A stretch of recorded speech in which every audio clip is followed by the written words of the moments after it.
Hello and welcome to the Hitachi Social Innovation Forum 2016. The forum, which was held on 9 September in Mumbai, was an effective mix of interactive discussions and debates on transforming India's future through innovations in technology. Global conglomerate Hitachi, in partnership with the Times Network, organized the Hitachi Social Innovation Forum 2016. The forum aimed to address increasingly complex rapid urbanization issues through collaborative creation. Some of India's brightest minds came together to explore possibilities of growth in the fields of data solutions, payment services, information technology infrastructure and urban rail transportation. The event commenced by a lamp lighting ceremony followed by a welcome address by the Managing Director of Hitachi India, Kojin Nakakita. It is quite an honor and privilege to have you all here to Hitachi Innovation Forum 2016 here in Mumbai. We are meeting all the Prime Minister Modi's initiative of Making India and Digital India and Skill India by providing all the opportunities for the people here in India. Hitachi Social Innovation business resolves issues faced by society and customers by combining all of our technology together to customize whatever the requirements may be to improve our society. By utilizing our IT solutions and infrastructure technology together, and we will make it better. And thank you to Times Network today for bringing this one fantastic event together with us. And thank you all for coming.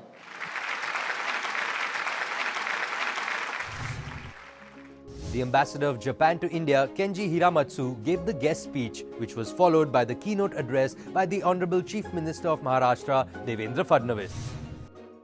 It is my honor to be invited here, such an important gathering here in Mumbai. Hitachi is a proud company of Japan. We are collaborating very closely, not only in bilateral terms, but also to developing the world growth. I'm very happy to have this occasion to have a participation in this important event sponsored by Hitachi and Times Network. This will certainly deepen our bilateral relationship. Through this forum, I hope that you can find some ideas to find out the solution for social problems that India is facing, making use of high technology, information technology, IT, AI, everything we are in our hands. I hope that you'll have a very constructive, lively discussion from which you can find new solution. I very much hope great success in this seminar. Thank you very much. At the outset, I would like to thank Hitachi and Times Network for organizing this Social Innovation Forum at a very appropriate time. India and the world is transforming. Technology is at forefront. Every day we see a new disruption which changes the life of people. We have experienced in the 20th century, our Honorable Prime Minister, Shri Atal Bihari Vajpayee ji, used to say that we need to connect villages and cities through roads. He used to say that roads are way to economic transformation. Now in 21st century, our Honorable Prime Minister, Mr. Narendra Modi, has realized that we need a further communication.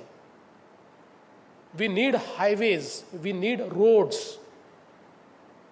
But now is a time when we build digital communication, the digital highways, the digital roads, because the digital highways and digital roads to the cities and towns and villages have capacity to transform overnight, to leapfrog, to change the life of people. And Modi ji, with his Digital India initiative, is integrating the entire country and making it a single world where the gap between a city and a village is bridged. Technology has a capacity to provide a level playing field. I'm sure this forum will not only contribute to change the lives of people, but also would be a stepping stone towards better India. So thank you, Hitachi. Thank you, Times Network. Thank you very much. As India is going through a digital transformation, it is important to address the opportunities and challenges that come along the way. An esteemed panel spoke about digital transformation and the roadmap for India Inc. I want to get the people who buy technology here, not so much the people who supply them. Munish, tell us the biggest problems you face as the CIO of HDFC Bank. Considering there are wallets like Citrus Pay eating into your business, there's going to be UPI, there's Paytm. So every company, in a sense, has to become a technology company. You can't be classified as banking, you can't be classified as FMCG. What are some of the challenges that you see, and what kind of role is digital playing in that? I think if there is one innovation which has genuinely happened in Indian environment, globally as well, but in Indian environment, is the availability of a smartphone in more than 150 or maybe 200 million citizens of the country. And that device, I think, provides one biggest enabler which was missing in India earlier, which is access to internet, which is access to data. I think very few, even today, the home internet access in India is lower than the internet access on the mobile device. And there, I think, if you can handle or enable anything which is a consumer of banking services can do on the go, whether it's payment of tax, payment of bill, sending money to your driver, transferring money to your daughter, studying abroad, opening a fixed deposit. I think that's a real gratification of anywhere, any type, anyhow kind of banking. And I think we are very happy that HDFC Bank has been on the forefront of providing a very rich, almost 150 features in our mobile banking app. So these are like opportunities, not really challenges. Would you agree that it's more of an opportunity at this point?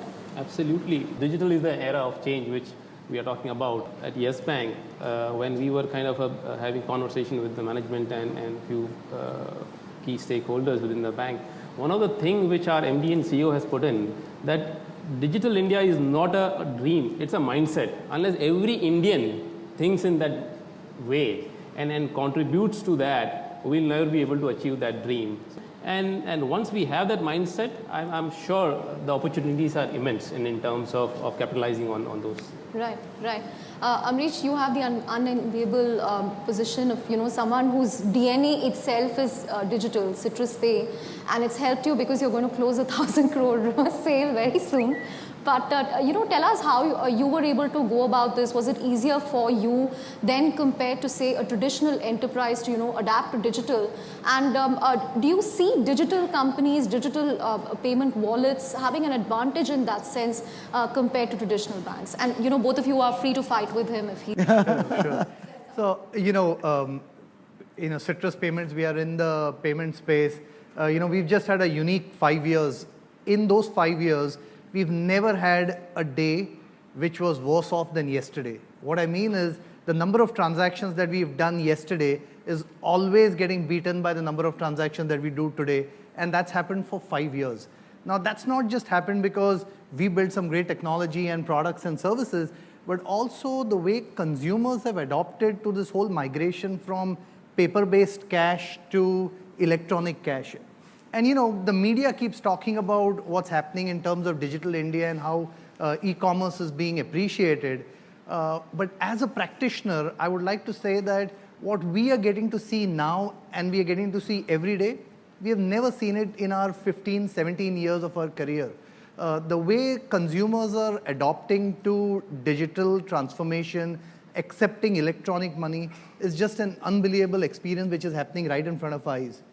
There's also a lot of talk about how e-commerce companies have sort of plateaued out. In our thinking, I think that's one of the best things which have happened, because if you look at the cash burn which has gone down on the e-commerce company side, but yet their volumes haven't really crumbled, I think that's a sign of maturity from Indian consumers, where they're saying, using digital products and using e-commerce to make my daily purchases, I'm getting a better experience and I still want to adopt towards e-commerce. So that's helped us tremendously. What value do we generate for our shareholders is a different question altogether. It's time now for a short break. The panel discussion on digital transformation continues on the other side. We'll be right back. Let's take from a sales standpoint, right? Consumers are saying engagement, all right? Let's take a service support standpoint, right? They're saying go ahead and serve me unconditionally.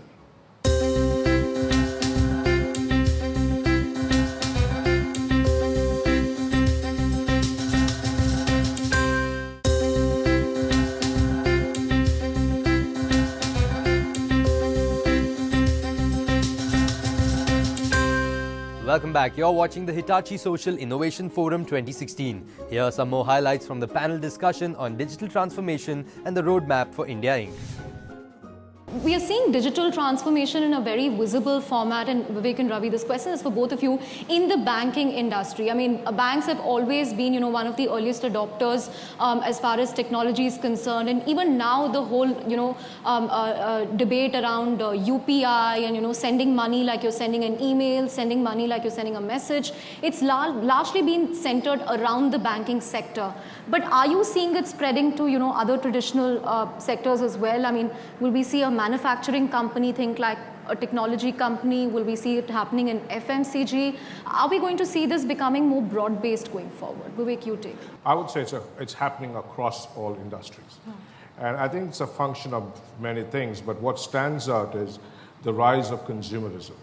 The rise of consumerism is forcing organizations across all industries to change. I mean, you spoke about manufacturing. Automobile companies want to be a software companies. Manufacturing companies want to be an IT company, all right? Aircraft engine manufacturing companies want to be a data company, all right? So it's consumerism that's changing, because the consumerism is bringing together big changes to business functions. So let's take from a sales standpoint, right? Consumers are saying engage me, all right? Let's take a service support standpoint, right? They're saying go ahead and serve me unconditionally, all right? And let's take from marketing standpoint, they're saying reward me, all right? And let's take from a social context, now we spoke about how important social is. From a social context, they're saying inspire me. And now it's all about smart enablement, and consumers are saying enable me or empower me to make those decisions. So I think very clearly it's consumerism at one end, and then I think it's also digital access, digital convenience, digital literacy, and digital competency. The ability for the consumer today, all right, who's today social, who's always on, who's data-driven, all right, I think that's forcing organizations across all sectors to have digital transformation at the core. Ravi, would you agree? Because for you, a majority of revenue still comes from, banking and financial services, thanks to HDFC and Yes Bank and Citrus Pay, I'm sure. So let me first thank Yes Bank and HDFC for being partners, right? So I also want to thank Vivek, because he first said that I see the system integrators going away and my heart stopped. And then he said that they're going to give way to digital integrators. So I think I can say that we are digital integrators to HDFC and Yes Bank. But where I sit at, I can clearly see digital in every vertical that we work in. Retail, I can give you innumerable examples. I just spoke about a food and grocery retailer who's rethinking his business based on digital. Hospitality business, the hotels, the travel, the bus companies, everywhere you can feel the digital. In India, I'm not talking about global experience. Whether it's a red bus, whether it is Make My Trip, you feel digital everywhere. Entertainment business, you book a ticket through one of your entertainment channels and they tell you, oh, you're a Rajinikanth fan, oh, here you go. They know more about you now. So there is digital everywhere. There is no gainsaying that. I think we are truly in a digital era. Right. Every single vertical that I can think of has been touched, is being touched, and is evolving, reimagining their businesses. And that's where we are very, we are very excited as TCS, because we see that digital reimagination happening in every vertical, every industry that we work in. And I think digital is really the next big wave. Right, right. With that, I'm going to take it to Sumit again for an audience poll at this stage on the big theme around data. How well companies know you. It's almost scary at one level, but Sumit. Like we said earlier, it's going to be more interactive. And rather than just ask a question and do a show of hands, we've asked you to download the HSIF 2016 India app. The question is, do Indian companies believe that accuracy in big data may lead to more confident decision-making and better decisions, which can result in greater operational efficiency, cost reduction, and reduced risk? Two options, yes or no. Now, the beauty about this app is, the beauty about technology is the results are live. Let's see. There's the result up there. We have it on our phones. The panelists can see it. Resounding 100%. Everybody here does believe that Indian companies will believe that accuracy in big data will be beneficial. Back to you, Chandra. And that's a resounding 100%. So I guess it's good news for those in the technology business, because clearly you don't have to convince your clients on how important data science is for them. But Munish, Anup, tell us, have you used this to predict, if a loan is going to go bad, if, a customer is going to be at risk? Because NPA is a crisis that the biggest banks in this country are grappling with today. So how have you been able to leverage data? You collect so much of information from us, so many forms to fill.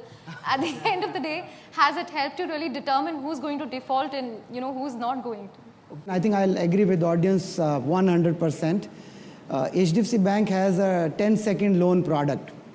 You go to ATM, you go to app, you go to internet banking and click on the offer you have on the personal loan. Actually, in less than 10 seconds, 4 seconds will get the loan credited to your account. Real time, online. Right. I think there is zero doubt that accuracy in big data and analytics can really strengthen your business, improve the, the experience the customer has with you, grow the confidence of the stakeholders and the investors in your business, and give you a platform where you don't have to fear about, leveraging capital.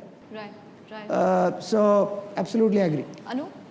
So I'll concur with Munish. You need not agree with everything he's... No, because, and then he's right. He's right. I'll tell you, because if you pick up the last year's financial result, Yes Bank was the lowest among the private sector in terms of 0.29% NPA.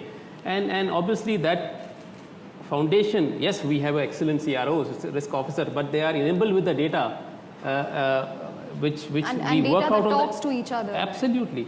Absolutely. So they have the data with them, they have the analytic, they do lots of prediction in terms of which asset is going to go wrong, or which are the good customers which we need to kind of reach out for the assets portfolio. And that's how we work. So Munish is bang, and I agree that analytics is key. Amrish, many times we've seen payment gateways just failing online, and I would have paid 1,000 rupees for something and then nothing happens, and then I'm paranoid, wondering where that money has got to. So has big data, has analytics really helped you, improve experience in that sense, really figure out, when it goes wrong, when it doesn't go wrong, does it happen only in certain kind of transactions?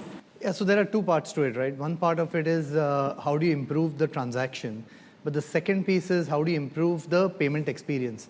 So we are actually working with a product where what we want to do is we want to segregate the purchase experience from the payment experience. So for example, what we do today is we buy a movie ticket and pay for the movie ticket at the same time, right? So what we are trying to do is we are saying that if we know an individual X and we have seen the individual X across 10,000 of the sites that we power, and we know the person has a certain type of card, he has a certain device, we've been able to fingerprint the device and so on and so forth. We're saying if that individual X comes back to, let's say, pvrcinemas.com and wants to buy a 400 rupees ticket, we actually want to tell him saying, your purchase is done. The payment for that transaction, you can do it anytime over the next 14 days. So we don't see this as a credit product, but we see this as a convenience product or a checkout product for the consumer. So we are hoping to launch that in the next 15 days, where the consumer who we as Citrus have seen have a certain profile and have a comfort based on the data that we have. We just want to give them a differentiated experience at the checkout, and they can make the payment to us anytime over the next 14 days or 21 days. With that, we come to the end of the first session. We certainly hope you found it insightful, found it useful, and thank you all so much for weighing in with your perspective. Thanks again, everyone. Thank you.